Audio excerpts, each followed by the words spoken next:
नमो अरिहन्ताणं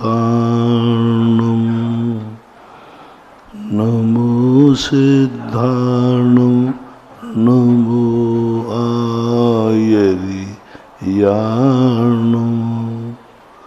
नमो वज्रयाणं नमो लोये सर्वसाहूर्णं। पंच परमेष्ठी भगवान की आचार्य श्री गुरुवर कुंद कुंद महाराज की आचार्य श्री गुरुवर विद्यासागर महाराज की परम पूजनीय निर्यापक श्रमण मुनि श्री सुधा सागर जी महाराज की परम पूज क्षुल्लक गौरव श्री गंभीर सागर जी महाराज की जय। जगत पूज निर्यापक श्रमण मुनि पुंगव श्री सुधा सागर जी महाराज की चरण सन्निधि में हम सब लोग बैठे हैं और वास्तव में चरण ऐसे हैं कि जिनके चरण पाने के लिए स्वर्ग से देव भी आकर के तरसते हैं, ऐसे धरती के देवता पूज्य सुधा सागर जी महाराज के चरण हम सबको मिल रहे हैं। यह हमारे लिए सौभाग्य की बात है। जगत पूज्य के जब कार्यों की ओर यदि कोई दृष्टि डाले तो समाज अपना हर काम भूल सकती है, लेकिन पूज्य सुधा सागर जी महाराज को नहीं भूल सकती। सुबह उठते हैं तो सबसे पहले हर जिनालयों में अभिषेक की क्रिया होती है, शांति धारा होती है, उसकी प्रेरणा उससे लोगों को जोड़ा है तो पूज्य सुधा सागर जी महाराज ने जोड़ा है। उसके बाद लोग बैठ करके मंदिरों में स्वाध्याय करते हैं, तो स्वाध्याय कराने वाले विद्वानों को तैयार करने के लिए पूज्य सुधा सागर जी महाराज ने सांगानेर संस्थान दिया और पढ़ने वालों के लिए 12 वर्षीय पाठ्यक्रम दिया। तो उस समय भी लोग पूज्य गुरुदेव के उपकारों को स्मरण करते हैं। पूज्य गुरुदेव के शिविर में कई शिविरार्थी पढ़ करके वृत्ति बने हैं और दोपहर के समय वो सामायिक करते हैं, तब भी पूज्य गुरुदेव को, और 30 दिगंबर साधु भी बन चुके हैं, तब भी गुरुदेव के उपकार को स्मरण करते हैं। चाहे दोपहर में स्वाध्याय हो, चाहे सायंकालीन, कई जगह भक्तांबर के पाठ होते हैं, कई जगह असीमकालीन भक्तांबर चल रहे हैं और पूरे देश में 800 से अधिक पाठशालाएं चल रही हैं जो कि महाराज जी के आशीर्वाद और सांगानेर के द्वारा संचालित हैं। तो सायंकालीन वेला में भी पूज्य सुधा सागर जी महाराज को याद करते हैं। तो सुबह से लेकर के शाम तक जिन गुरुदेव ने हम सब के लिए इतना कुछ दिया, उनके उपकारों को हमें भुला पाना असमर्थ है। और सबसे बड़ी कृति यदि पूज्य गुरुदेव की है तो वो है श्रमण संस्कृति संस्थान सांगानेर, जिसका भी स्नातक अधिवेशन चल रहा है। एक चेतन तीर्थ है, क्योंकि पूज्य श्री हम देख रहे हैं कि 2-3 दिन से और विगत और दिनों से भी आपका स्वास्थ्य ठीक नहीं है, उसके बाद भी आप बराबर अपने जो 28 मूल गुण की क्रिया उसको तो कर ही रहे हैं और हम स्नातक विद्वानों के लिए भी पूरा समय दे रहे हैं। और आपके चेहरे की प्रसन्नता भी हमें बहुत अधिक लग रही है पहले से, और लगेगी क्यों नहीं, क्योंकि जिस पिता के पास उसके बेटे आए हों, पिता खुश क्यों नहीं होगा। सांगानेर संस्थान के जो विद्वान हैं वो हम सब गुरुदेव आपके बेटे ही हैं, आपको पितृतुल्य अपना मानते हैं, क्योंकि आपका वैसे ही वात्सल्य और वैसा मार्गदर्शन हम सभी को मिलता है। जिज्ञासा समाधान में सर्वप्रथम जिज्ञासा करेंगे हमारे स्नातक परिषद के यशस्वी अध्यक्ष पंडित श्री सौरभ जी शास्त्री रायपुर, और इसके बाद जिज्ञासा के लिए तैयार रहें पंडित श्री सुनील जी शास्त्री छिंदवाड़ा। पूज्य मुनिवर के चरणों में बारंबार नमोस्तु नमोस्तु नमोस्तु।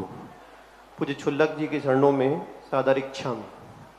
पूज्य मुनिवर, आपके माध्यम से पूरे जगत में एक अनूठा कार्य हो रहा है, वह तो पूरा जगत देख ही रहा है। इस आगरा नगरी में भी आपके माध्यम से लोकोदय तीर्थ क्षेत्र का निर्माण होने जा रहा है।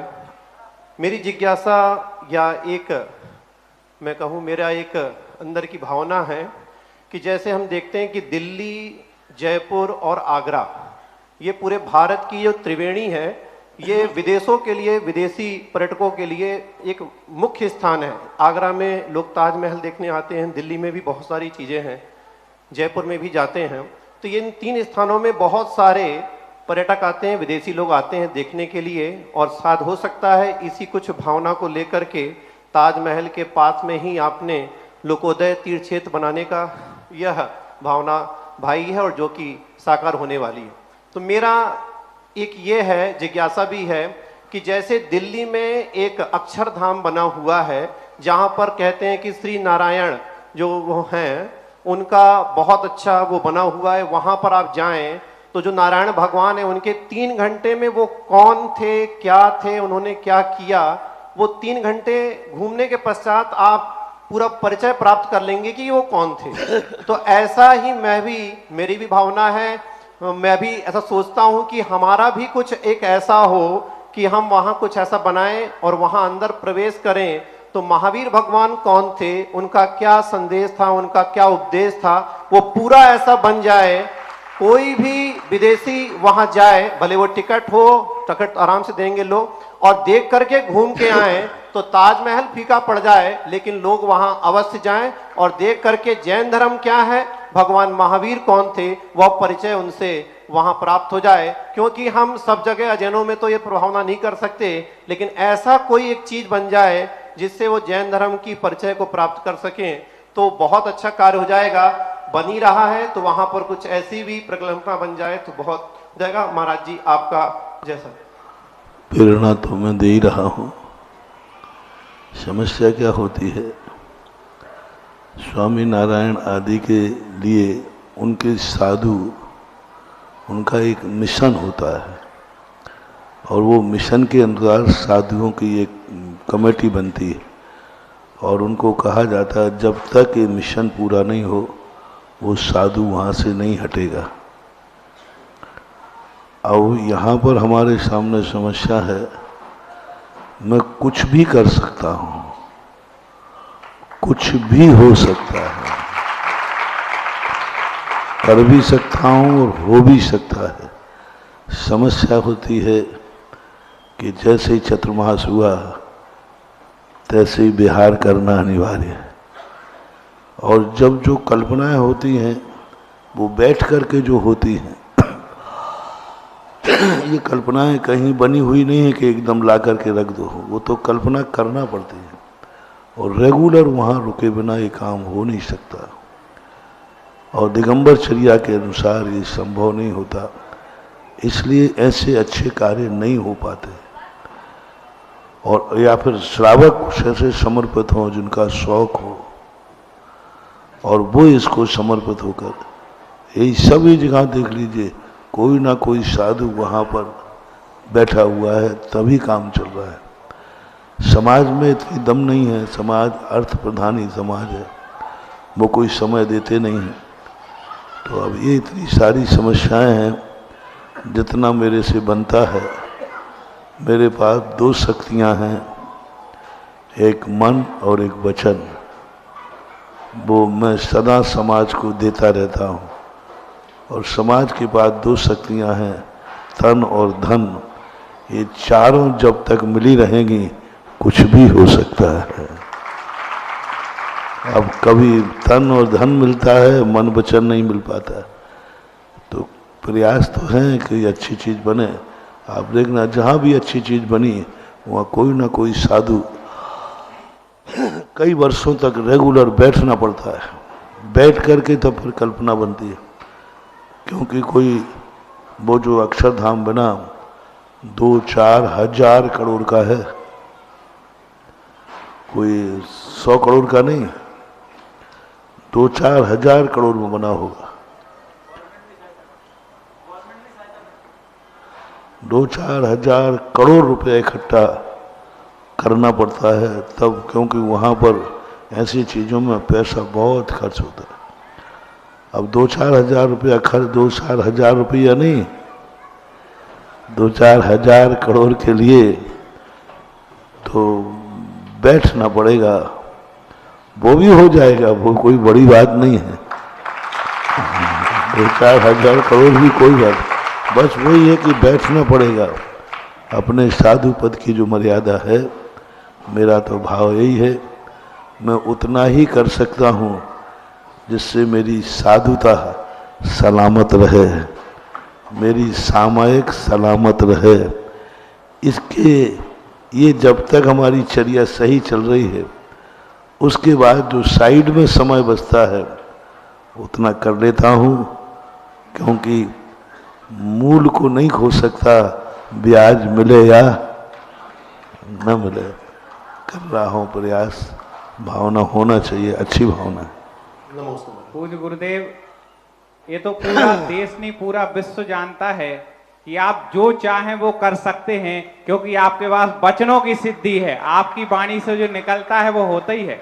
और जैसे ही आपने इस तीर्थ का नाम लोकोदय तीर्थ रखा, तब समझ में आ गया कि एक ऐसा तीर्थ बनेगा कि तीनों लोकों के ऊपर से देवता भी आकर के उस तीर्थ को देखने आएंगे। एक ऐसा लोकोदय तीर्थ आगरा में बनेगा, और आगरा के लोग भी जब ताजमहल यहाँ पर है तो कुछ अद्भुत ही बनाएंगे, ऐसा हम सबको विश्वास है। जिज्ञासा करें पंडित सुनील जी शास्त्री छिंदवाड़ा। इसके बाद जिज्ञासा के लिए तैयार रहें इंजीनियर परख जैन वास्तुविद ललितपुर। जगत पूज्य गुरुवर के चरणों में कोट सा वंदन। हे गुरुवर, हम सभी विद्वान आपकी शरण में आते हैं और कुछ न कुछ प्रेरणा लेकर जाते हैं। हम अगर मार्ग से भटक रहे हैं या किसी प्रकार की कोई त्रुटि कर रहे हैं, तो आप हमें एक ऐसी एनर्जी और ऊर्जा प्रदान करते हैं कि वो हम वर्षों तक, क्या जीवन तक नहीं भूल पाते हैं। तो गुरुवर, मैं देख रहा हूं कि क्रम से बिल्कुल शुरुआत से पहले विद्वत परिषद, उसमें सुबह फिर शाम का सत्र, फिर पाठशाला का अधिवेशन, हजारों की संख्या में पूरे भारतवर्ष से लोग, और अब फिर ये दिगंबर जैन श्रमण संस्कृति का स्नातक सम्मेलन, इसमें सुबह दोपहर शाम का सत्र। गुरुवर, इतनी एनर्जी और इतना कौन का प्रताप है कि आप इतना करते हो और हम लोगों को ये सब प्रेरणा स्रोत बने। गुरुवर, उसके बारे में आप थोड़ा सा बताइए। गुरु देखो, जिसकी इनकम इतनी ज्यादा हो वो कौन गिनने बैठता है, कहाँ से आ रहा है और कहाँ जा रहा है, वो लोग गिनते रहते हैं। जिनके 100 रुपया सुबह से शाम की कमाई है, तो 100 रुपया को दिन में 3 बार गिन लेते हैं। यहाँ क्या गिनना, अपना धर्म है, अपना कर्म है। मैं तो परायों के लिए कुछ करता ही नहीं हूँ, सब अपने लिए करता हूँ, और धर्म को मैं पराया मानता नहीं हूँ, धर्म को मैं अपने खुद की आत्मा की पर्याय मानता हूँ। इसलिए मूल थकने का कारण होता है जब हम किसी चीज़ को पराया मानते हैं। पराया काम करने में थकते हैं, हम धर्म के किसी भी कार्य को पराया मानते ही नहीं, अपना मानते। लोग कहते महाराज आप जहाँ जाते हो उसी क्षेत्र पे ऐसे तन्मय हो जाते हो जैसे अब जिंदगी भर आपको यहीं रहना हो।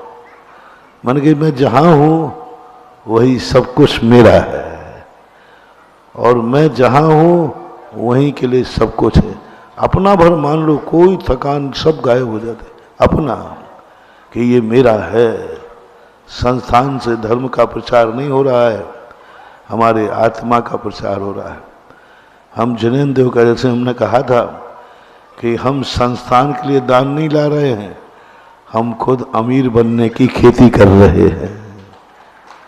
जैन दर्शन की आजकल मैंने बहुत बड़ी खोज की। हालांकि 96 में भी हमने यही कहा था कि जैन दर्शन में लोग कहते पूजा पाठ ये पर की क्रिया है, भगवान का गुणानुवाद है। मैंने कहा नहीं, जैन दर्शन में पूजा लिखी ही नहीं। जैन दर्शन में पूजा नाम की कोई चीज ही नहीं है, पूजा होती ही नहीं जैन दर्शन में। फिर क्या करें महाराज जी, पूजा तो है। मैंने कहा नहीं, पूजा नहीं है, हम पूजा करने नहीं जा रहे मंदिर में। ये तो कहवे की बातें हैं। जैसे वो बाई होती ना, चावल बीनती है तो कहती क्या कर रही भाई, तो चावल बीन रही हो। वो बीन क्या रही है? ऐसा ही ये झूठा है कि मैं पूजा करने जा रहा हूं। बिल्कुल झूठा, सफेद झूठा। पूजा करने मंदिर जा ही नहीं रहा हूं, मैं तो पूज्य बनने जा रहा हूं। क्या बनने जा रहा है? पूज्य बनने जा रहे हैं। अब ये भी क्या पर की क्रिया है? पूजा पर की क्रिया है। लेकिन पूज्य बनना स्वयं की क्रिया है। हम कहाँ भगवान को नमस्कार कर रहे हैं? बंदे उन गुणों को उठाने जा रहे हैं।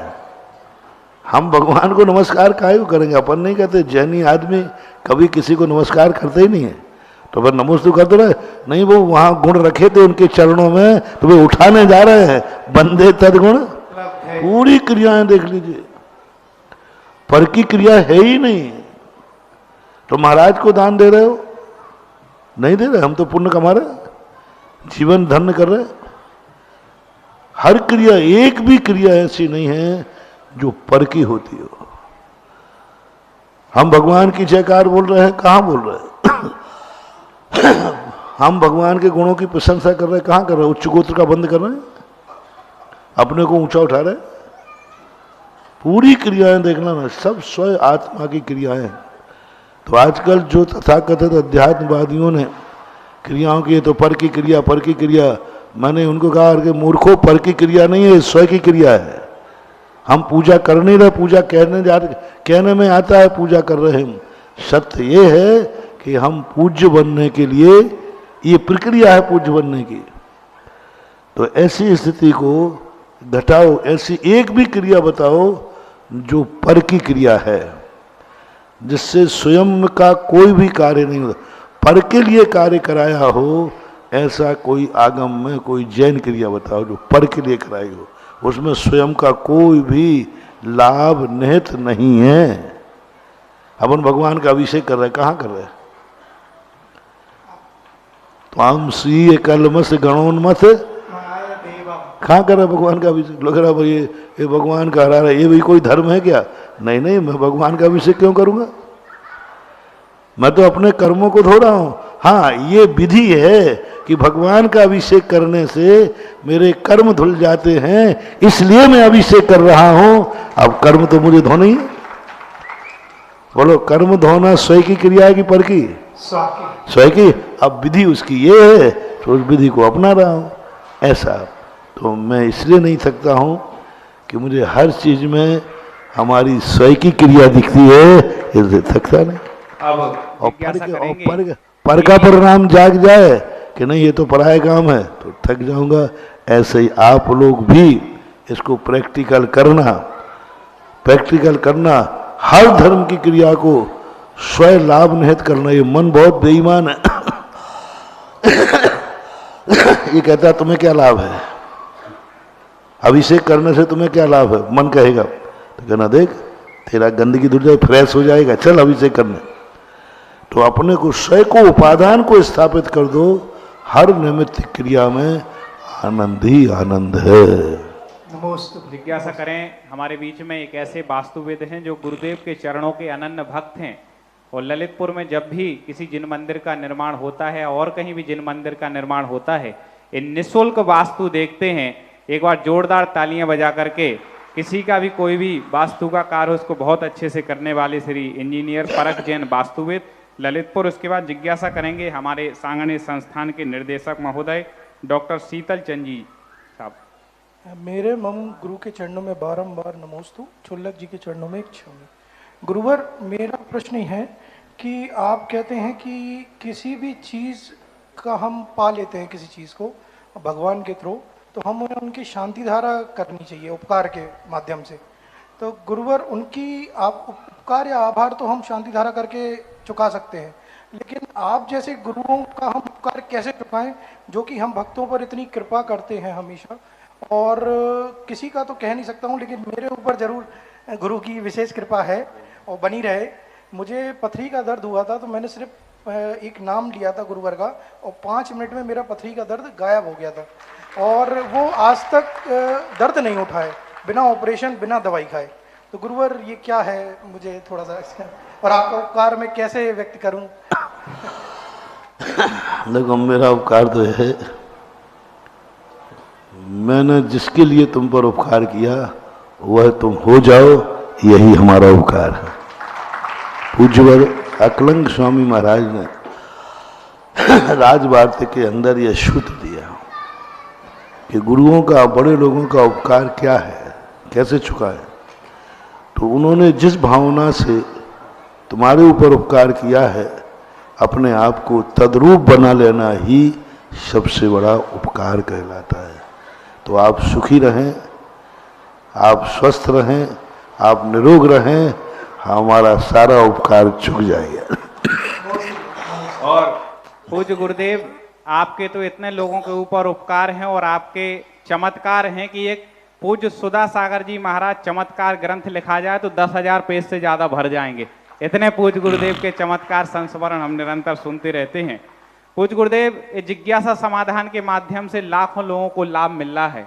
अब इसकी जिनवाणी के रूप में भी प्रतियां निकल रही हैं, जिसकी 10,000 से ज्यादा प्री विकुन की स्वीकृति आ गई है। कल यहाँ से घोषणा की गई थी पुण्यार्जकों के लिए, और निरंतर हमारे पास नाम आ रहे हैं। एक और नाम आया है, श्रीमती सरोज जी विमलेश कुमार जी जैन बुखारिया, अध्यक्ष सकल दिगंबर जैन पृथ्वीपुर निवाड़ी। इन्होंने 1 लाख रुपए की राशि के माध्यम से 10,000 जो पुस्तकें छपनी है उसमें से 1,000 पुस्तकों का पुण्यार्जन किया है। कुल हमें 10,000 पुण्यार्जकों की 10 पुण्यार्जकों की आवश्यकता है 10,000 पुस्तकों के लिए, जिसमें से 7 नाम हमारे पास आ चुके हैं। मात्र 3 नाम और 1-1 लाख रुपए की राशि के जिनके आएंगे, पहले नाम जिनका आएगा केवल उन्हीं 3 लोगों को लिया जाएगा, इसके बाद नहीं लिया जाएगा। तो आप हमारे स्नातक परिषद के पास वो सूचना पहुंचा दें। इसी क्रम में श्रवण संस्कृति संस्थान के शिरोमणि संरक्षक बन के जिन्होंने 11 लाख रुपए की राशि दान दी है, श्री संदीप जी जैन पुत्र श्री नेमचंद जी, श्रीमती उर्मिला जी जैन जो कि कनाडा से हैं। विदेश के लोग भी आज सांगानेर संस्थान की महिमा को समझ रहे हैं, वहां विदेश में बैठे बैठे संस्थान से जुड़ रहे हैं, संस्थान के बच्चों को गोद लेकर के भी पढ़ा रहे हैं। तो आप भी ऐसे संस्थान से जो लोग ना जुड़ पाए हों, जुड़िएगा। और इसी क्रम में यहाँ जिनवाणी चैनल के माध्यम से आप जिज्ञासा समाधान देख रहे हैं, और भी हमारे यूट्यूब चैनल आदिनाथ चैनल के माध्यम से। तो जिनवाणी चैनल के जो डायरेक्टर हैं श्री नीरज जी जैन, जिनवाणी चैनल परिवार ने अपने 9 परिवार के मुख्य सदस्यों को वहां पर संरक्षक सदस्य के रूप में प्रत्येक परिवार के 1-1 लाख रुपए के हिसाब से 9 लाख रुपए की दान की घोषणा यहां पर की है सांगानेर संस्थान के लिए। और ऐसे ही नहीं, श्रेष्ठी दान देते हैं। सांगानेर के पढ़े हुए विद्वान भी सांगानेर संस्थान के लिए दान देते हैं। 51,000 रुपए की राशि आदित्य जैन शास्त्री महुआ दोसा, राजस्थान के जो हैं यहीं पर मौजूद हैं, खड़े होकर के नमोस्तु कर लेंगे। इन्होंने भी 51,000 रुपए की राशि अभी सांगानेर संस्थान के लिए दान की घोषणा की है। जिज्ञासा करेंगे हमारे डॉक्टर श्री शीतल चंद जी जैन जो कि अभी इन्होंने जो कहा ना, हमारे शास्त्रों में लिखा है, अवाग विसर्गम वपुषा निरूपयन्ति इति आचार्यवर मोक्ष मार्ग। साधु का शरीर ही बिना बोले ही मोक्ष मार्ग का उपदेश देता है।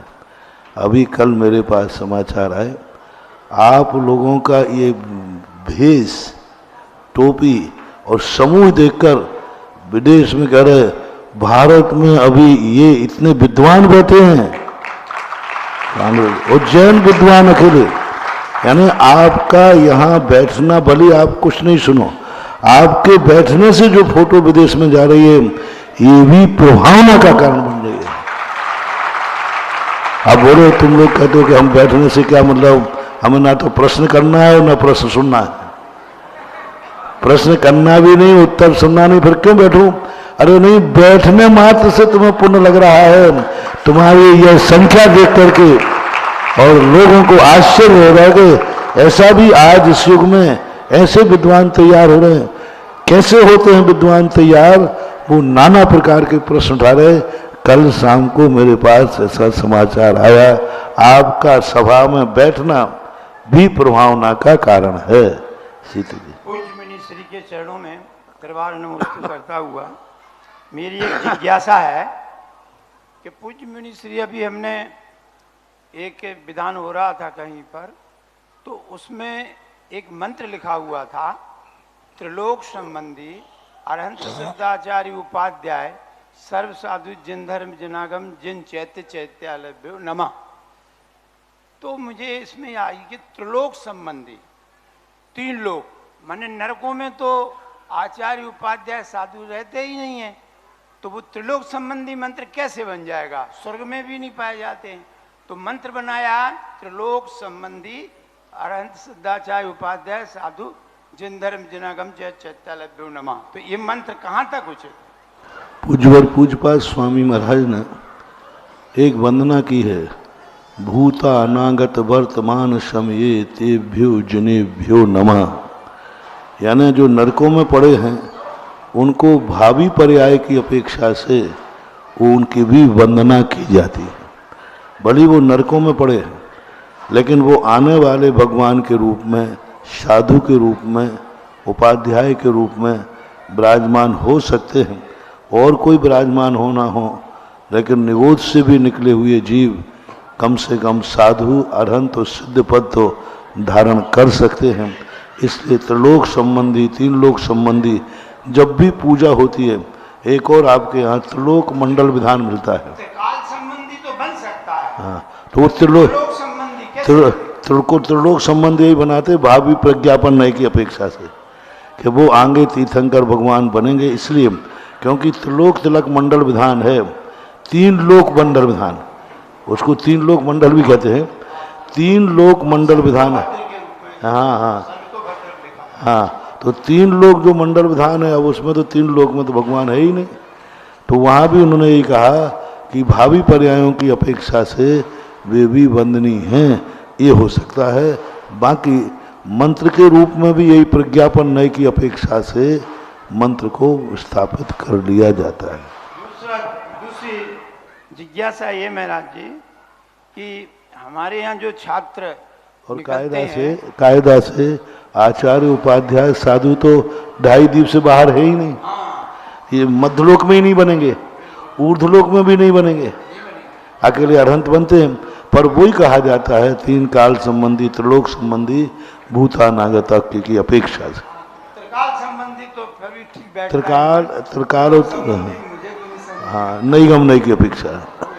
दूसरी जिज्ञासा है महाराज जी, आप अपने जो यहाँ से सांगनेर से निकल रहे हैं तो उसमें से 1/4 के करीब या माने 40% तो गवर्नमेंट में चले जाते हैं, परंतु जो और छात्र शेष रहते हैं और जो कि विद्वान बन जाते हैं तो समाज में जब जाते हैं तो समाज उनके लिए वेतन कहता है कि हम 15,000 देंगे या 20,000।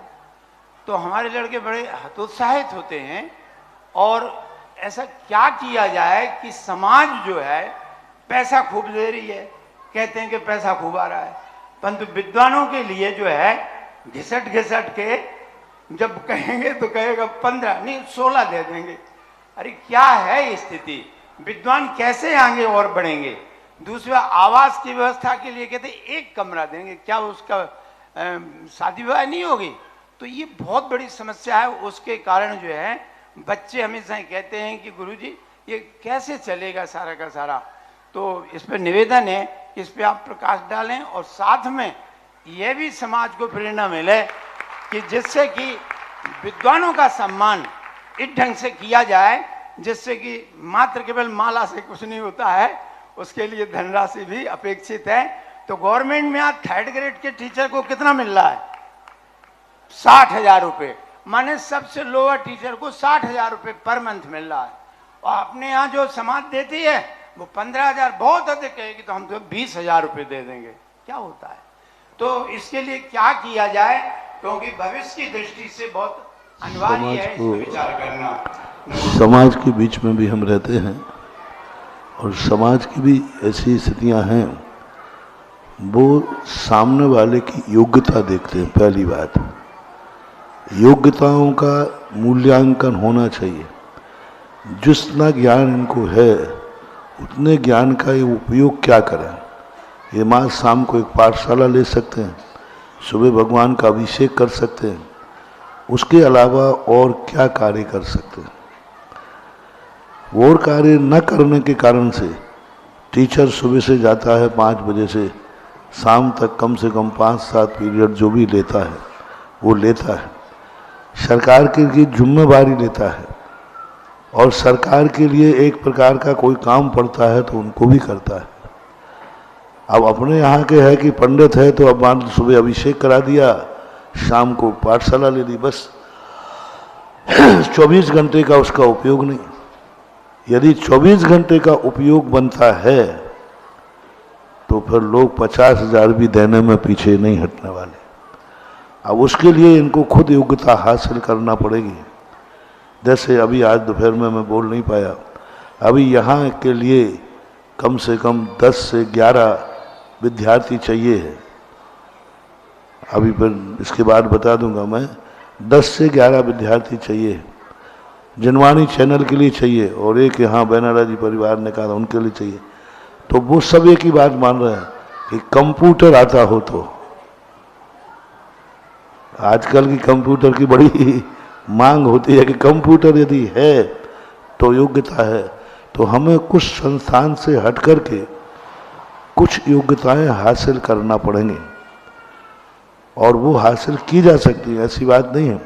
संस्थान में व्यवस्थाएं कराई थी, लोग शिकायत तो कर देते हैं, लेकिन वहाँ जब व्यवस्थाएं देखे हैं तो कोई रुचि नहीं लेता।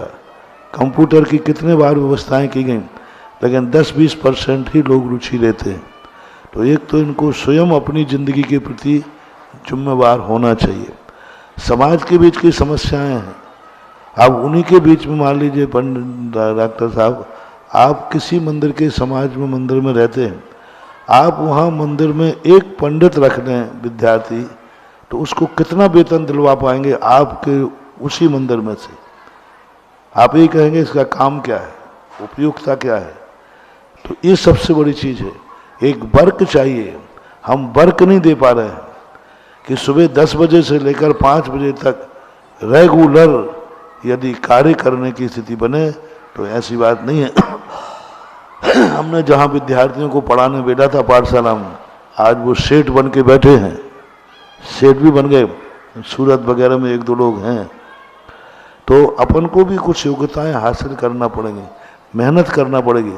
पढ़ाई की है, दिन में आप काम करिए, दिन में आप किसी फैक्ट्री में काम करिए, दिन में आप उनके व्यापार का काम करिए, दिन में आप वहाँ जाकर के उनका जो भी लेखा जोखा है, ऐसी कुछ कलाएं सीखना पड़ेगा। 72 कलाओं में पारंगत होना चाहिए, तो ये वेतन, इससे भी ज़्यादा वेतन हो सकता है। दिन भर का वर्क आपको चाहिए है, तो दिन भर का वर्क हम वहाँ दे सकें तो इतना दे नहीं पाते, इतनी क्लासें होती नहीं हैं। उसका एक ही है कि जो बीच का टाइम है उसमें ये लोग अपने पार्ट कार्य करें, और दुकान पे, व्यापार पे, प्राइवेट मर्यादित करें, लेकिन करना चाहिए, तभी संभव है। समाज के लिए तैयार करते हैं तो वो तो बहुत मुश्किल है। समाज तो बहुत, आजकल की स्थिति विचित्र है। एक फ्लैट बनाने में आज उनको 10 से 11 लाख रुपए लगते हैं, फिर उसके प्रति देने के लिए उनको सोचना पड़ता है, और कार्य कितना है, सुबह 1 घंटे का, सुबह 1 घंटे का। तो वर्क के कार्य बनाने के संबंध में मैं सोच रहा हूँ, विचार भी कर रहा हूँ, और लोगों से कहता भी हूँ कि देखो, दिन में पंडित जी रात में पढ़ाएंगे, दिन में आप इनको कहीं नौकरी दीजिए। क्षेत्रों पर भेज रहा हूँ तो सुबह शांति धारा कराएंगे, दिन भर आप उनको काउंटर पर या क्षेत्र के विज्ञापन के लिए इनके लिए निर्देशित कीजिए। एक कर रहा हूँ, देखता हूँ। प्रकार से संस्थान में समिति को भी विचार करना पड़ेगा कि छात्रों को हम किस प्रकार से और अन्य प्रकार की शिक्षा बीच बीच में देवें, जिससे छात्र इस प्रकार से तैयार होवें, जैसे मुनिश्री की भावना है, जिससे छात्र जो आगे विकास करें। पहाड़िया जी कुछ कहना चाहते हैं, बोलिए। महाराज श्री के चरणों में नमस्ते। कंप्यूटर क्लास के बारे में बताना चाहूँगा कि संस्थान में बालक और बालिका छात्रावास दोनों जगह कंप्यूटर लगा दिए गए हैं, और नियमित कंप्यूटर क्लास लग रही है। सारे बच्चों को कंपलसरी कर दिया है कंप्यूटर के लिए, कंप्यूटर सीखना ही जरूरी है, सबको कंपलसरी कर दिया है। और अभी एक महाराज जी घोषणा भी आई है गांधी धाम से, रमेश जी गदिया जी ने बोला है कि जो कंप्यूटर जानते हैं 30,000 से अधिक की राशि की एक उनके पास भी कुछ विद्वानों को वो रख करके, और धर्म की प्रभावना भी होगी, और अन्य काम भी जो कंप्यूटर के जानते हैं उसमें भी वो उन्हें अपने साथ रखेंगे। ऐसे और भी घोषणा, और हम सब विद्वानों को आपको बताएं कि बहुत सारे काम ऐसे हैं जो हम लोग कर सकते हैं। YouTube चैनल के माध्यम से अच्छा अपन बोलना जानते हैं विद्वान लोग, YouTube पर अपना कार्य कर सकते हैं। इसके अलावा इतने गुण तो संस्थान सिखाई देता है। महाराज जी, आपका ऐसा आशीर्वाद है कि हमारे सांगानेर संस्थान का जो विद्वान जहां पर है बहुत अच्छे से ही रह रहा है, आर्थिक कोई कमी नहीं आ रही, कुछ वो हो रही हो, आपकी यहाँ से प्रेरणा मिलेगी तो हम लोग और अच्छा काम करें।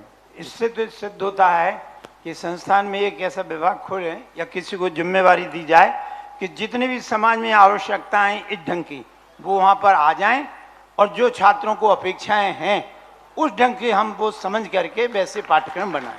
ठीक, बहुत अच्छा। और अध्यक्ष जी जिज्ञासा कर रहे हैं हमारे कार्य अध्यक्ष श्री प्रमोद पहाड़िया जी। महाराज जी, इनका एक कथन है कि काम बहुत अच्छा होना चाहिए, पैसा कितना खर्च हो जाए, ऐसे हमारे सांगानेर संस्थान के कार्य अध्यक्ष श्री प्रमोद जी। महाराज जी के चरणों में नमन वंदन। महाराज श्री, मेरी जिज्ञासा ये है कि अभी 4-5 दिन पहले आपने जिज्ञासा में बताया था कि अभिमन्यु को चक्रव्यूह में जाना तो उनके माता और पिता ने समझा दिया था, लेकिन चक्रव्यूह से निकलते टाइम उनकी माता को नींद आने की वजह से वो सीख नहीं पाए और उनको इसकी वजह से एक सामयिक मौत का सामना करना पड़ा और इसका दोष उनके माता पिता को लगा।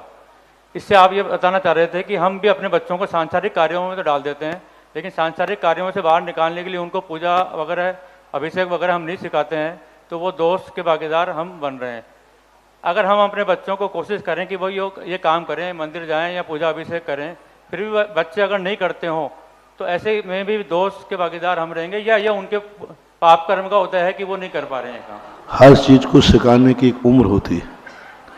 यदि हम उसको बचपन से ही, जैसे दुकान पर भी, व्यापार में भी वो जाना नहीं चाहता था, लेकिन आपने डांट के, डपट के, समझा के, बुझा के उसको व्यापार पर जबरदस्ती ले गए। स्कूल बच्चा कोई जाना नहीं चाहता, लेकिन आप डांट डपट करके स्कूल भेजते हैं। यदि ऐसा ही प्रयास हम शुरू से डांट डपट करके, कुछ ताड़ना दे करके और शुरू से यदि हमें संस्कार दें तो बच्चे की मजाल नहीं है जो मना कर सके। लेकिन हम बहुत बड़े होने के बाद कहते हैं, और वो रूप नहीं अपना, जितना तुम्हारा बच्चा व्यापार करना नहीं जाए तो कितना टॉर्चर करते हो, निकम्मा है, निठल्ला है, कुछ भी नहीं कर रहा है, और जो कुछ भी आप कर सकते करते हैं।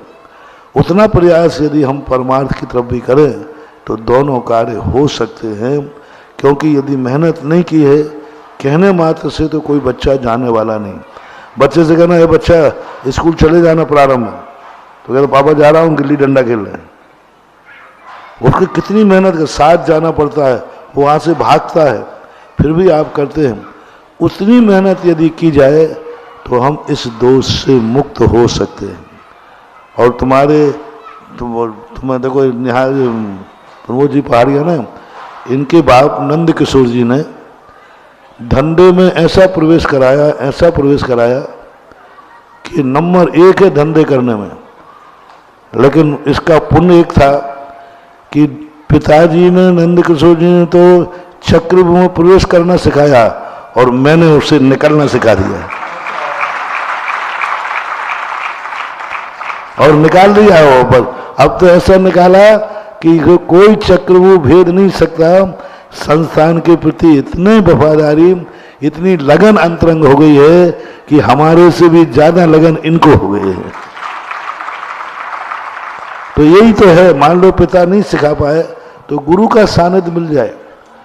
तो माँ बाप संसार में प्रवेश करना सिखाते हैं और गुरु संसार से निकलना सिखाते। यही तो है गुरु और समाज का सहयोग संबंध।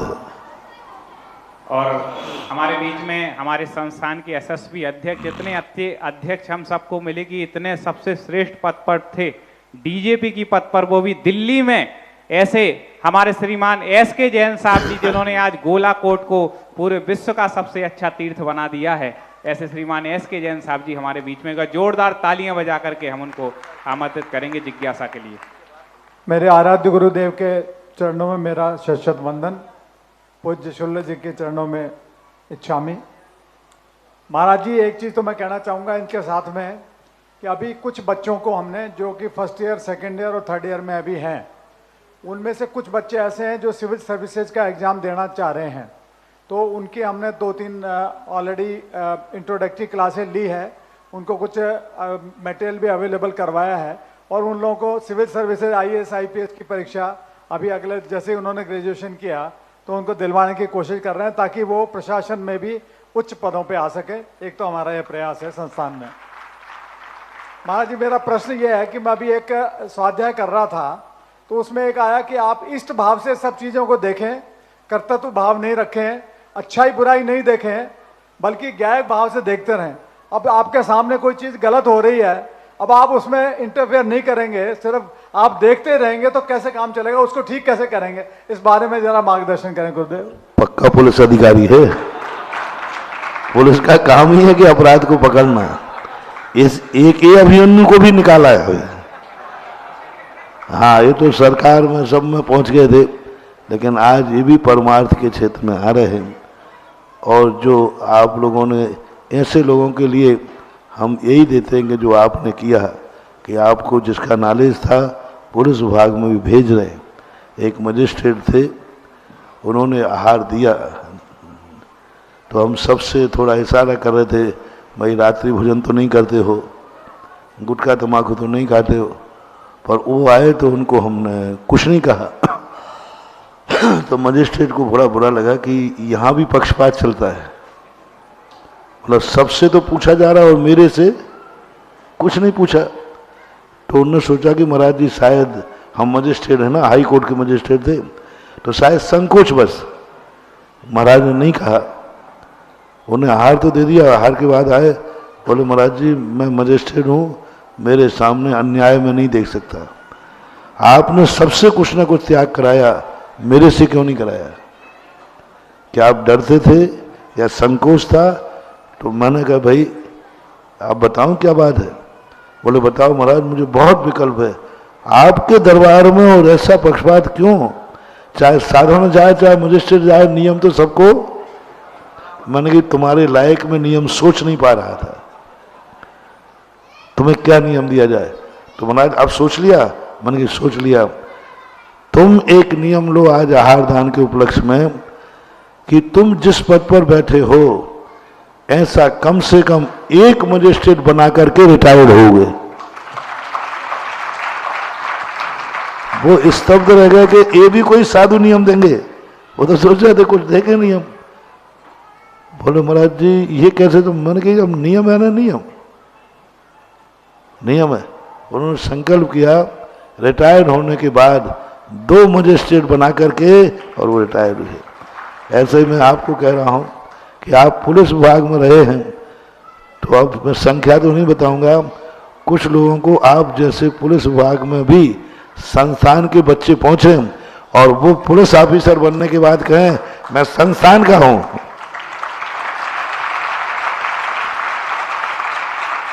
तो बहुत अच्छा आप ट्रेनिंग देने का भाव कर रहे हैं। आपको अपने जो हुनर है उसका उपयोग करना चाहिए।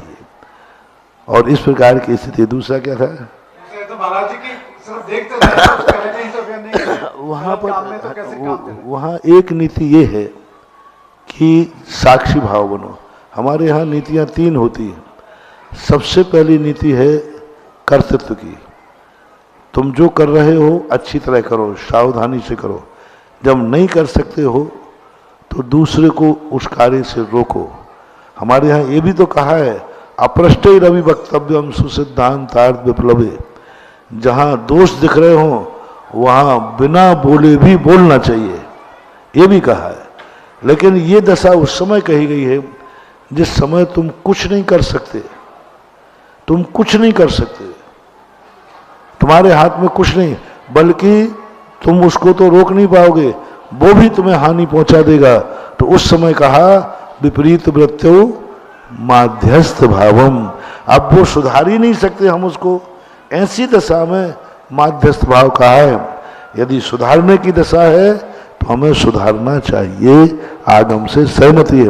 वो अध्यात्म ग्रंथ है, अध्यात्म ग्रंथ में यही कहा जाता है तुम क्यों सुधारने में लगे हो, सुधरने में लग जाओ। तो ऐसी बात नहीं। आप लोगों जैसे लोगों के लिए यदि गलतियों को सुधारने का मौका न मिले, गुरु को यदि ये मौका न मिले, तो शिष्य तो कभी सुधरेगा ही नहीं। जिज्ञासा करेंगे संस्थान के उपाध्यक्ष। और जो आपको बता दें इनके बारे में कि जितने भी देश में जो शिविर लगते हैं उसके मुख्य प्रभारी निर्देशक होते हैं हमारे उत्तम चंद जी पाटनी जी साहब। बहुत अच्छे से पूरे देश में शिविरों का आयोजन सांगानेर के द्वारा होता है, उसमें इनकी अहम भूमिका होती है ऐसे उत्तम जी। और इसके बाद जिज्ञासा के लिए भी आएंगे और इनका सम्मान भी होगा श्रीमान ऋषभ चंद जी लोढ़ा, जो कि रिटायर्ड हैं, ओरिएंटल बैंक ऑफ कॉमर्स के चीफ विजिलेंस ऑफिसर। इतने बड़े पद पर सेंट्रल बैंक ऑफ इंडिया में यूजिकेटिव डायरेक्टर के पद को जिन्होंने सुशोभित किया है और जैन समाज के हर काम के लिए हमेशा तत्पर रहने वाले ऐसे आज हमारे बीच में उपस्थित हैं। धर्म प्रभावना समिति उनका सम्मान भी करेगी। उत्तम जी आप। परम पूज्य गुरुदेव के चरणों में बारंबार नमोस्तु नमोस्तु नमोस्तु। क्षुल्लक जी के चरणों में इच्छामि इच्छामि इच्छामि। गुरुदेव, कुछ मंदिर में हम जाते हैं तो वहाँ देखते हैं सिमंदर भगवान मूलनायक रूप में बैठे हुए हैं। तो हमने एक दिन पूछ लिया कि भाई हमारे तो 24 तीर्थंकर होते हैं और हमारे विदेश क्षेत्र के तीर्थंकर है, फिर मूलनायक का मतलब क्या है? तो बोले कि सिमंदर भगवान शाश्वत है, मतलब अभी विद्यमान है, और जो हमारे 24 तीर्थंकर है वो मोक्ष चले गए। तो हमें जो कुछ मिलता है वो उन मोक्ष गए भगवानों से नहीं मिलेगा, वो जो विद्यमान है उनसे मिलेगा। मैं बोला ऐसा कैसे? हमें तो जो भी ज्ञान मिला है हमारे 24 तीर्थंकरों से मिला है, हमारे उपकारी वो है, तो आप ऐसे कैसे बोल रहे हैं? तो मेरी जिज्ञासा का समाधान करें कि ऐसा कैसे? ये नीति विरुद्ध है। बाप मर जाने के बाद दूसरा बाप नहीं बनाया जाता। राजा मर जाने पर दूसरे देश के राजा को राजा स्वीकार नहीं किया जाता। नीति है विद्यमान तीर्थंकर परम पूजनीय है, वंदनीय है, अरहंत है, लेकिन वो किसी देश के राजा नहीं बन सकते, वो विदेश क्षेत्र के राजा हैं। यहाँ 24 तीर्थंकर हुए हैं, उन्हीं में मूल नायक बनाने को कहा है। आगम में शास्त्रों में स्पष्ट उल्लेख है, जिस काल में जो तीर्थंकर होते हैं वे तीर्थंकर ही मूल नायक बनते। विद्यमान 20 तीर्थंकर नहीं विराजमान करना चाहिए, सो बात नहीं। मैंने खुद विद्यमान 20 तीर्थंकरों की प्रतिष्ठा कराई है अशोकनगर में, त्रिकाल 24 में ऊपर, ललितपुर में भी कराई है, तो कोई बाधा नहीं है, बूझ नहीं बन। लेकिन मूल गद्दी पर तो भारत जो यहाँ के वर्तमान तीर्थंकर हैं वही बैठना चाहिए, आगम सम्मत वही है। विद्यमान है वो, लेकिन यहाँ नहीं है, वो वहाँ विद्यमान है। उन विद्यमान तीर्थंकरों से हमारा क्या उपकार हुआ? बलि यहाँ से अतीत में चले गए, राजा भली चला गया लेकिन राजगद्दी छोड़ गया, बाप मली भर गया लेकिन तुम्हें जन्म दे के मरा है। इसी प्रकार वो तीर्थंकर भली चले गए, हमें जिनवाणी दे के गए हैं उपकार करके। हम सिमंदर भगवान की जिनवाणी से उपकृत हैं कि महावीर स्वामी की? महावीर स्वामी की वाणी है, वो हमारे उपकारी हैं। चले गए तो क्या हुआ? उपकार तो हमारे महावीर स्वामी ने किया है। सिमंदर भगवान से हमारा क्या उपकार हुआ? भाई आराध्य देव हैं हमारे, इष्ट देव नहीं है। इष्ट देव वो होते हैं, इष्ट और आराध्य की संबंध में हमेशा बोलते हैं, जिनसे हमारे ऊपर उपकार होता है वो इष्ट देव हैं, और जो वंदनीय है, उपकार नहीं किया लेकिन वंदनीय है, वो आराध्य देव कहलाते हैं। तो सिमंदर स्वामी हमारे आराध्य देव हैं, इष्ट देव, और मूल नायक गद्दी पर बैठने लायक जो हैं वो तो सिमंदर भगवान आ गए, बैठना थे मूल नायक पे सूर्य कीर्ति कांजी बब्बा को बैठना था, वो तो विरोध होकर के उन्होंने सिमंदर भगवान को ले लिया। दूसरी बात, आज तक की परंपरा में किसी भी मंदिर में सिमंदर भगवान के मूल नायक नहीं। क्या कांजी के पहले कभी दुनिया में किसी मंदिर में सिमंदर भगवान का मंदिर था ना? मैंने सारे भारत को इतिहास खोला, किसी के पास कहीं कांजी के पहले का कोई मंदिर सिमंदर भगवान का हो तो बताएं। कहीं मूल नायक में सिमंदर भगवान बैठे हो तो बताएं। कहीं आगम में सिमंदर भगवान की प्रतिष्ठा लिखी हो तो बताएं।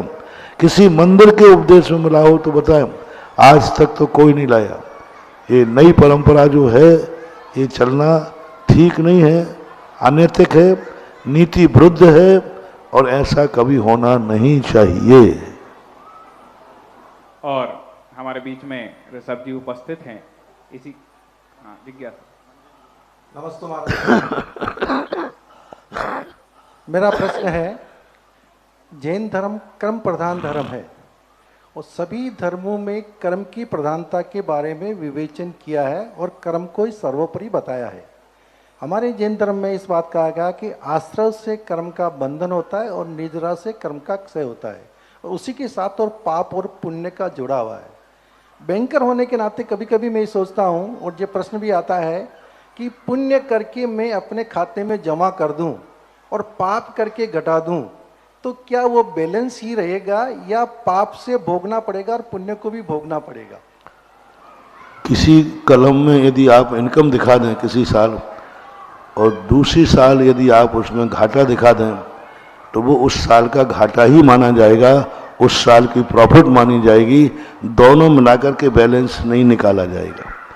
पुण्य जो आपने कमाया है वो पुण्य क्रिया से कमाया, पुण्य भाव से कमाया, फिर आपने जो उसी पुण्य के फल से आपने पाप कमाया, पाप क्रिया से कमाया, तो पाप का खाता अलग है, पुण्य का खाता अलग है, दोनों का बैलेंस नहीं मिल सकता। पाप का जब उदय आएगा वो फल अपने पाप रूप देगा, पुण्य का उदय आएगा जब पुण्य रूप फल देगा। दोनों क्रियाओं के परिणाम अलग अलग थे। उस समय आपकी विशुद्धि अलग थी, उस समय आपका सब कुछ अलग था, और पाप के समय में सब कुछ अलग था, द्रव्य छेद काल भाव सब अलग थे। तो दोनों प्रक्रियाओं का एक समय में उदय नहीं आता। जिस सजाति का पाप प्रकृति का उदय है उस सजाति की पुण्य प्रकृति का उदय नहीं आता। जैसे असाता का उदय है तो साता का नहीं आएगा, साता का है तो असाता का नहीं आएगा, भिन्न समय होगा, दोनों का बैलेंस नहीं मिलेगा। ऐसा मन हमारे बीच में ब्रह्मचारी प्रदीप भैया जी पीयूष जबलपुर से हमारे बीच में उपस्थित हैं, वो अपनी जिज्ञासा रखें, इसके बाद जिज्ञासा के लिए तैयार रहें। हाँ, एक आवश्यक घोषणा है, आज भक्ति कलश यहाँ पर स्थापित हो रहे हैं और गुरुदेव की भक्ति में रत होकर के निरंतर लोग भक्ति कलश की स्थापना आगरा में कर रहे हैं। उसी क्रम में आज भी एक श्रावक श्रेष्ठी परिवार का नाम आया है। श्री विनोद कुमार जी, पद्मा जी जैन, सचिन जैन, इंदू जैन, सिद्धम जैन, तनिष्का जैन, प्रसाद परिवार टूंडला। एक बार जोरदार तालियां बजा करके इनके पुण्य की अनुमोदना करेंगे। इन्होंने एक भक्ति कलश रखने का सौभाग्य प्राप्त किया है। इसी के साथ श्री घिसी लाल जी, श्रीमती प्रेमाबाई जी, अनिल कुमार जी, श्रीमती राजकुमारी जी, सृष्टि कृतिका वैभव सीहोर, इन्होंने भी जयोदय तीर्थ क्षेत्र में 51,000 रुपए की राशि के माध्यम से भक्तांबर विधान का सौभाग्य प्राप्त किया है। ब्रह्मचारी प्रदीप जी जिज्ञासा। गुरुवर नमोस्तु। महाराज श्री इच्छामी।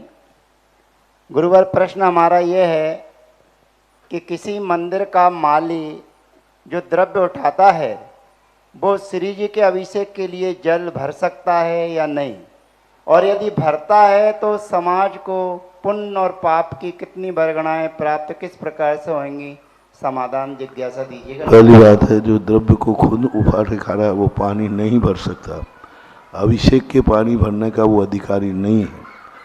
और यदि ऐसे समाज कहलाती है तो समाज का दुर्भाग्य है और बहुत बड़ा अशुभ कार्य कर रहे हैं, क्योंकि वह जो निर्माल को खिलाने वाला दिखाने वाला जीव है वह अभिषेक आदि का बर्तन आदि मांजना अलग चीज़ है, उसके भरे हुए जल से अभिषेक नहीं किया जा सकता। करते हैं तो दोष है, दुर्भाग्य है। आगे जिज्ञासा के लिए 1000 पुस्तकों के लिए एक और नाम अभी प्राप्त हुआ है। जिज्ञासा समाधान की 1 लाख रुपए की राशि उन्होंने गुप्त दान में घोषणा की। एक बार जोरदार तालियां बजाएं। और मात्र 2 और श्रावक श्रेष्ठी बचे हैं, उनके भी नाम आएंगे, इसके बाद नाम नहीं लिए जाएंगे। शीघ्रता से अपने नाम यहाँ पर प्रेषित करेंगे।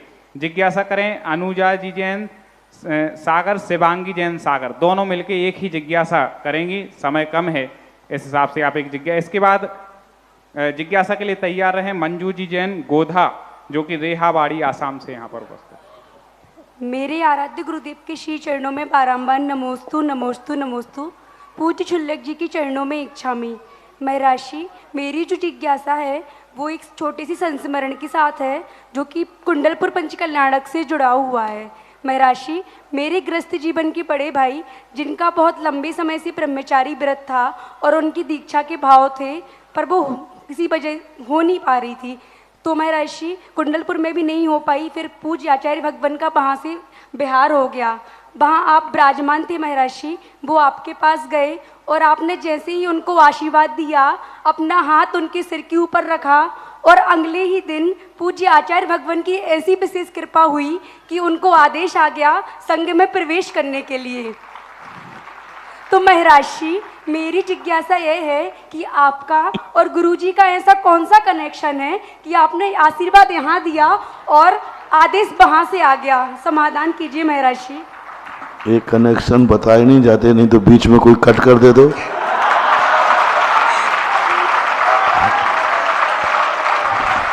आजकल क्या है, आजकल लोग जलने वाले बहुत हैं। और आपने देखा जब कोई कार्यक्रम होता है ना, तो कोई जलने वाले होते तो लाइट का तार काट देते बीच में, माइक बंद कर देते हैं। तो ऐसे ही अब एक कनेक्शन है, अपन तो कैसे कनेक्शन है हम जाने और गुरु जाने, तुम लोग जानोगे तो कोई कट कर देगा तो फिर क्या करेंगे।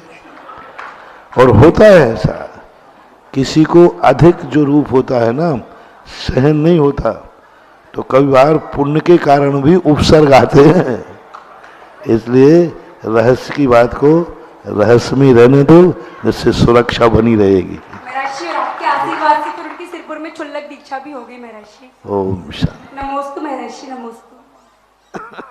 और मंजू जी गोधा अपनी जिज्ञासा रखेंगी। और एक घोषणा, 1 लाख रुपए की 1000 पुस्तकों के लिए जिज्ञासा समाधान की ऋषभ जी पाटनी उदयपुर से हमारे बीच में नाम आया है, उनके दान की बहुत बहुत अनुमोदना करते हैं। हमारे बीच में विनय कुमार जी जैन, जो कि retired MP government chief engineer हैं, वो उपस्थित हैं। धर्म प्रभावना समिति उनका सम्मान करेगी। जिज्ञासा करें मंजू। परम पूज्य उपकारी गुरुदेव के चरणों में बारंबार नमोस्तु नमोस्तु नमोस्तु। मुनि महाराज जी के चरणों में बारंबार इच्छा में इच्छा में इच्छा में। महाराज जी, मेरी जिज्ञासा है, कर्म तो पूतगल है, उसमें जीवत्व और चेतनत्व नहीं है, फिर जीव के द्वारा कसाय करने से कर्म रचनाएं जीव के साथ कैसे बन जाती है? कसाय भी तो जीव का स्वभाव नहीं है।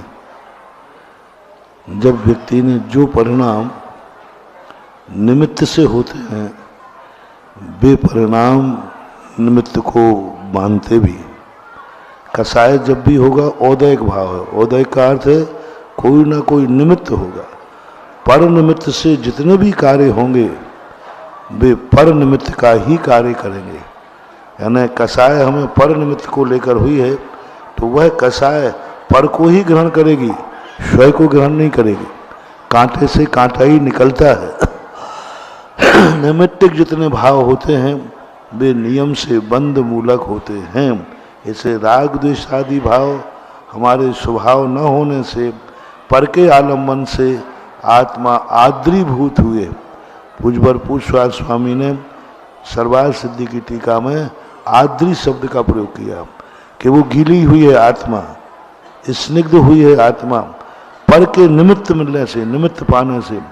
तो जब आद्रीभूत हुई है तो वह नियम से पुद्गल रूपी कर्म रूपी रज को चिपकाती है। जैसे अपने शरीर में यदि तेल लग जाए तो धूल चलेगी तो धूल चिपक जाएगी, ऐसे ही कर्मों की अवस्था है। राग द्वेष रूपी तेल होने से, स्निग्ध होने से कर्म रूपी रज चिपक जाती है, ये व्यवस्था है। एक भक्ति कलश जिन्होंने लिया है, इंदू जी जैन हमारे बीच में हैं, वो उनका पूरा परिवार आ जाए, आकर के कलश स्थापना करेगा भक्ति कलश की, और अपनी जो जिज्ञासा थी वो भी रखेंगे इंदू जी। और उसके बाद हमारे सांगानेर संस्थान के स्नातक विद्वान पंडित किरण प्रकाश जी सांगानेर, और उसके बाद तैयार रहें पंडित विकास जी जैन कटनी।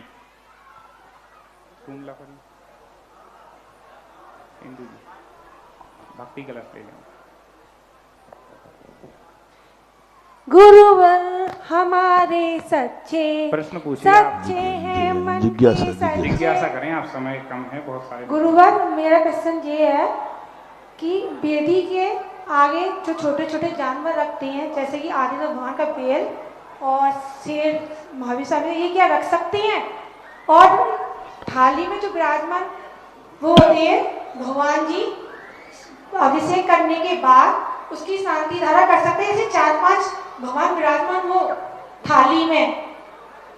पहली बात तो है चिन्ह आदि जहाँ मिट जाते हैं उनको दिखाने के लिए रख देते थे। श्री महावीर जी में शेर सामने रखा हुआ है और भी कई स्थानों पर रख देते हैं, तो कोई बाधा नहीं है। लेकिन स्पष्ट है कोई दस्तूर और सगुन के रूप में नहीं रखना चाहिए। नहीं दिख रहा है दिखाने के लिए रख सकते हैं। और 4-5 भगवान एक थाली में बैठाकर अभिषेक नहीं करना चाहिए। देखो गंधोदक अपने लिए पवित्र है, क्या गंधोदक से पुनः भगवान का अभिषेक किया जा सकता है? एक गंधोदक भगवान ने कर लिया, उसी गंधोदक के जल से जो गंधोदक है वो भगवान के ऊपर अभिषेक कर सकते हैं क्या? नहीं, वह गंधोदक भगवान के लिए पुनः पवित्र नहीं है, गंध अभिषेक के लायक नहीं है, अपने लिए पवित्र है। इसी प्रकार एक पांडुशिला पर एक ही भगवान होना चाहिए। सभी भगवानों को एक साथ बैठाना ठीक नहीं है, आगम सम्मत नहीं। जिज्ञासा करें विद्वत किरण प्रकाश जी जैन जी सांगानेर, और उसके बाद जिज्ञासा के लिए तैयार हैं श्री विकास जी जैन कटनी। पूज्य गुरुदेव के श्री चरणों में बारंबार नमोस्तु, शुक्ल महाराज जी के चरणों में इच्छामि।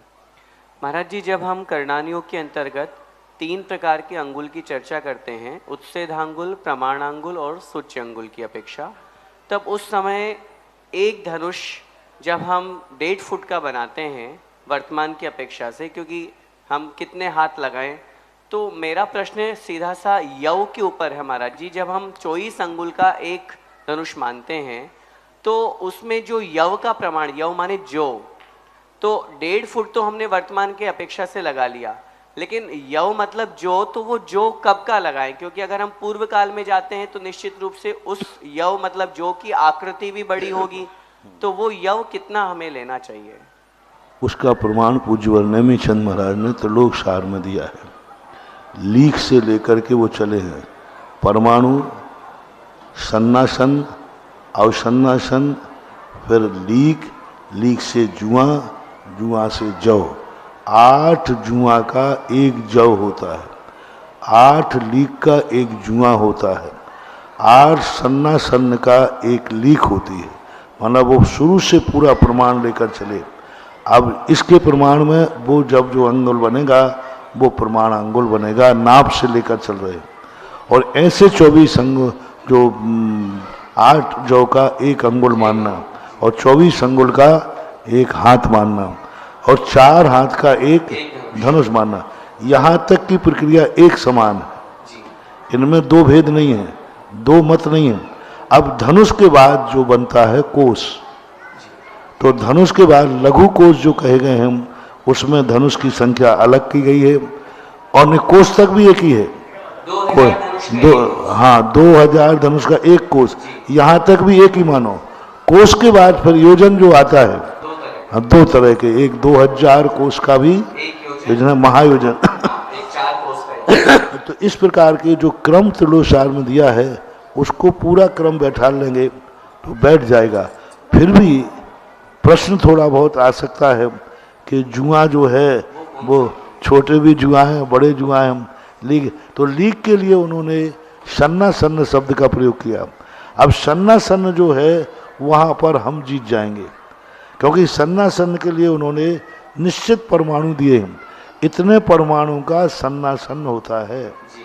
अब उस 8 सन्ना सन्न का एक लीक होती है, तो वही लीक लेना जो 8 सन्ना सन्न में आएगी, तो वो पूरा नाप उन्होंने क्रम से दिया है, उसको लगा लेना चाहिए। श्री विकास जी जैन कटनी। इसके बाद जिज्ञासा के लिए तैयार रहें पंडित महावीर जी जैन प्रभासगिरी। जगत पूज्य मुनिवर के श्री चरणों में कटनी सकल दिगंबर जैन समाज की तरफ से बारंबार नमोस्तु। गुरुवर, हमारी जिज्ञासा ये है कि आजकल छोटे जो मंदिर होते हैं या गांव देहात के जो मंदिर होते हैं उनको जीर्णोद्धार के माध्यम से नए मंदिर बनाया जा रहा है, लेकिन एक चीज देखने में आती है कि ऊपर वाले माले में मंदिर का निर्माण होता है और मंदिर के नीचे वाली जगह खाली रहती है। तो उस मंदिर के नीचे वाली जगह में शादी पार्टी आदि सांसारिक कार्यक्रम होते हैं, खाना पीना होता है, और उनसे कहो कि भैया जब ऊपर मंदिर है तो नीचे अपन ये काम झूठन आदि का कह रहे कि नहीं कर रहे, हमने कहा नहीं, मंदिर ऊपर है, नीचे कर सकते हैं। और दूसरी बात ये देखने में आती है कि मंदिर का जीर्णोद्धार होता है तो उनमें सोने का काम भी होता है, मार्बल की बेदी बनती है, जिसकी वजह से मंदिर में धूपड़े रखने बंद हो गए, धुआं खेना बंद कर दिए, बोले बेदी खराब होती है, सोने का पॉलिश खराब होता है, इसलिए धूप खेना बंद कर दिए। तो ये दो विसंगतियां देखने में आ रही है, कृपया इसका समाधान करें। पहली बात है कि आजकल का युग बिल्कुल भिन्न हो गया। पहले मंदिरों में स्टोरियां नहीं होती थी, एक ही स्टोरी के मंदिर बनते थे, पाषाण के होते थे। अब तो आप नीचे मंदिर की बात कर रहे हो, शहरों में ऊपर के फ्लैट में भगवान बैठे हैं, नीचे के फ्लैट में जो सब कुछ गृहस्थी है। अब बाजू में भगवान फ्लैट में बैठे हैं और बाजू में ही लैट्रिन बाथरूम बने हुए हैं। तो आज की समस्या ऐसी हो गई है, फिर भी जितनी मर्यादा बनती है मर्यादा करना चाहिए। धूपड़े की जहाँ तक बात है, तो यदि स्वर्ण आदि का कार्य बाधित होता है तो धूपड़े आदि का प्रयोग नहीं करना, क्योंकि धूपड़े आदि कभी कभी जलाए जाते हैं। स्वर्ण कार्य 24 घंटे भगवान के प्रभा को, वैभव को प्रदर्शित करते हैं। तो वहाँ धूप या अखंड ज्योति नहीं जलाना। जहाँ स्वर्ण आदि कार्य किया गया हो वहाँ धूप और उसका निषेध नहीं करना, बाहर आके जला दीजिए या थोड़ा सा जला करके धूपड़ों को बाहर निकाल दीजिए। स्वर्ण कार्य का ध्यान रखना चाहिए। जिज्ञासा करें श्री महावीर जी जैन, प्रभास गिरी, महावीर जी शास्त्री। हाँ, गुरुवर के चरणों में पुनः पुनः नमोस्तु, छुल्लक श्री के चरणों में इच्छामी। महाराज श्री, कल संगोष्ठी में एक विषय आया था जहां पर ये कहा गया कि शुभ उपयोग ये परंपरा से मोक्ष का कारण है, जबकि शुभ उपयोग के माध्यम से बंधा हुआ जो कर्म है वो कर्म पुद्गल होने के कारण से मोक्ष का कारण नहीं है। और वहीं तीसरे तरफ आचार्य भगवान कह रहे हैं पुण्य फला अरिहंता, अर्थात पुण्य का फल अरिहंत रूप में प्राप्त होता है। तो अपन पुण्य के फल को उपयोग माने या पुद्गल माने अथवा इनसे भिन्न कुछ और माने। जब अपन आत्मा के परिणामों की तरफ जाते हैं तो सोपयोग को ही परंपरा से मोक्ष का कारण कहा जाएगा, क्योंकि सोपयोग वही है जो शुद्ध उपयोग में नियम से कारण है। शुभ उपयोग, शुभ क्रिया करने वाले का नाम शुभोपयोग नहीं, जो नियम से मोक्ष मार्ग को दृष्टि में लगता है वही शुभोपयोग है। लेकिन पुण्य कर्म जो शुभोपयोग में बंधा है वो मोक्ष मार्ग की तरफ ले जाएगा, ये कोई नियम नहीं है। वो संसार मार्ग पे भी ले जा सकता है। सम्यक दृष्टि का बंधा हुआ पुण्य संसार के लिए भी वैभव का कारण बनता है, लेकिन शुभोपयोग नहीं बनता। जैसे अपन ने अग्नि जलाई तो अग्नि के जलाने से प्रकाश हुआ, तो प्रकाश प्रशंसनीय है कि अग्नि प्रशंसनीय है?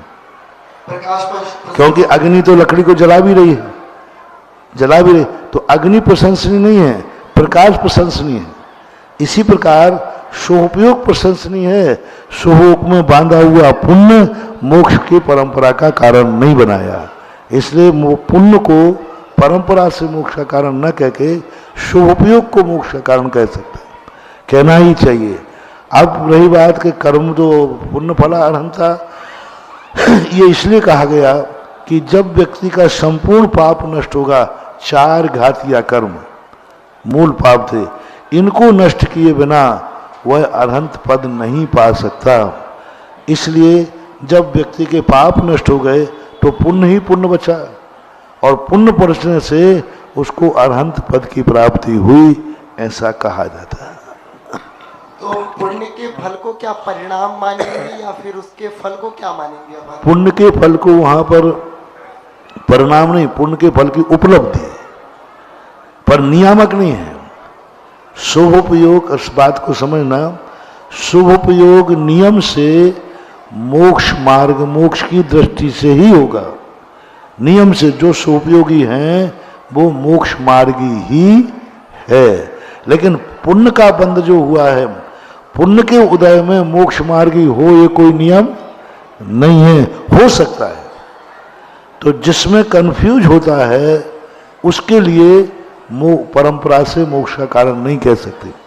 पुण्य से व्यक्ति संसार में भी भटक सकता है, पुण्य से व्यक्ति अनंत पद भी प्राप्त कर सकता है पुण्य के फल से, लेकिन सोपयोग तो जब ही होगा जब वो मोक्ष मार्ग में स्थित होगा और मोक्ष की भावना भाएगा तो सोपयोग है।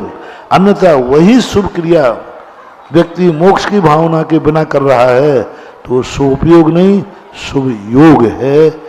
ऐसी संधि बैठा लेना चाहिए। अब क्योंकि समय हो रहा है, हमारे बहुत से स्नातक विद्वानों ने जिज्ञासा दी थी, आज जिनका नाम नहीं आ पाया है कल प्रयास करेंगे कि उन स्नातक भाइयों का नाम लेकर के जिज्ञासा हो जाएगी। अब हम आरती करने का सौभाग्य प्राप्त करेंगे सायंकालीन बेला में। जगत पूर्ण निर्यापक समण मुनि पुंगव श्री सुधा सागर जी महामुनि राज की महाआरती यहाँ पर मंच पर आकर के करेंगे।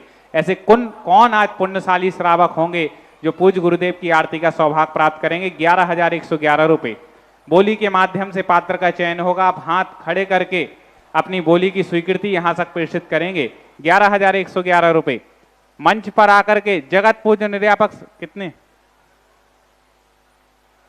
11 हो गया, इसके आगे बोलना है। 11,111 रुपये शीघ्रता से भाव बनाना है और पूज्य गुरुदेव निर्यापक समण मुनि पुंगव श्री सुधा सागर जी महामुनिराज की आरती आप अपने पूरे परिवार के साथ यहाँ पर आएंगे और सायंकालीन इस बेला में हमें जगत पूज्य की आरती करने का परम सौभाग्य प्राप्त होगा।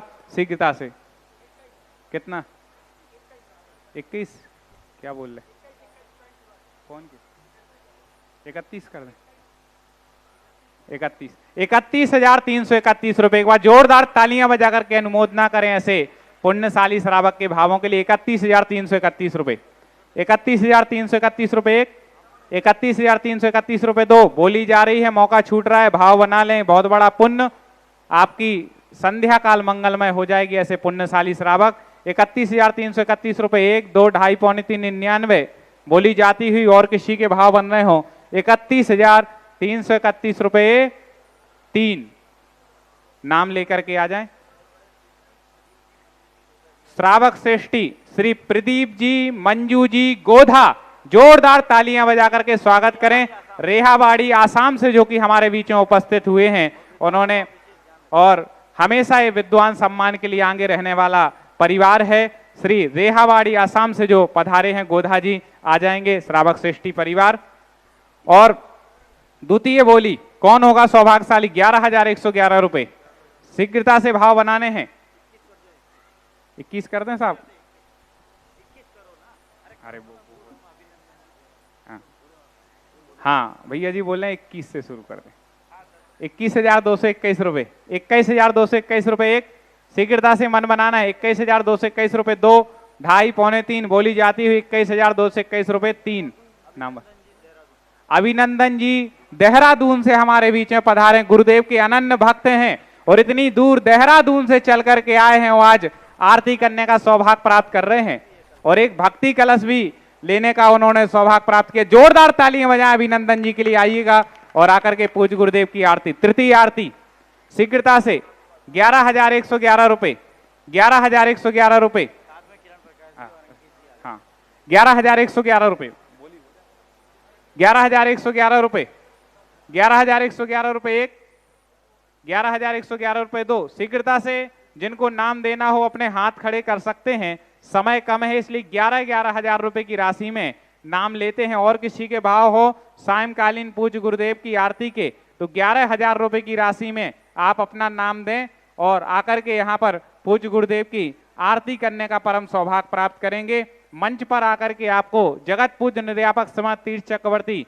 मुनि पुंगव सुधा सागर जी महाराज की महाआरती का सौभाग्य प्राप्त होगा। आप हाथ खड़े करके अपनी स्वीकृति दे सकते हैं और धर्म प्रभावना समिति के यहाँ पर जो सदस्य हैं उनके पास आप अपना नाम और नंबर नोट करा सकते हैं। शीघ्रता से भाव बनाइएगा और किसी के यदि भाव हो अंतिम आधा मिनट है, इसके बाद ये सौभाग्य हाथ से निकल जाएगा, पुण्य हाथ से निकल जाएगा। पूज्य गुरुदेव की मंगलमय आरती करने का सौभाग्य जो नाम हमारे श्रावक श्रेष्ठियों के आए हैं वो आ जाएं। एक नाम और हमें आ रहा है, आ जाइएगा। टूंडला से जिन्होंने अभी भक्ति कलश भी रखने का सौभाग्य प्राप्त किया था, विनोद कुमार जी, पद्मा जी, सचिन जी, इंदु, सिद्धम, तनिष्क, प्रसाद परिवार टूंडला, इन्होंने भी 11,000 रुपए की राशि में पूज्य गुरुदेव की आरती का परम सौभाग्य प्राप्त किया है। और मंजू जी और जो गोधा हमारे बीच में उपस्थित हैं, उनके परिवार के लिए हमारे अंकित जी को आमंत्रित कर रहे हैं, करण जी, और भी जो असम गुवाहाटी में जो जाते हैं और उनसे जुड़े हुए हैं वो भी विद्वान आ जाएंगे साथ में। हाँ, अंकित जी शास्त्री, करण जी शास्त्री और भी जो विद्वान जाते हैं उस ओर गए हैं, उनसे जुड़े हैं, वो भी आ जाएंगे साथ में।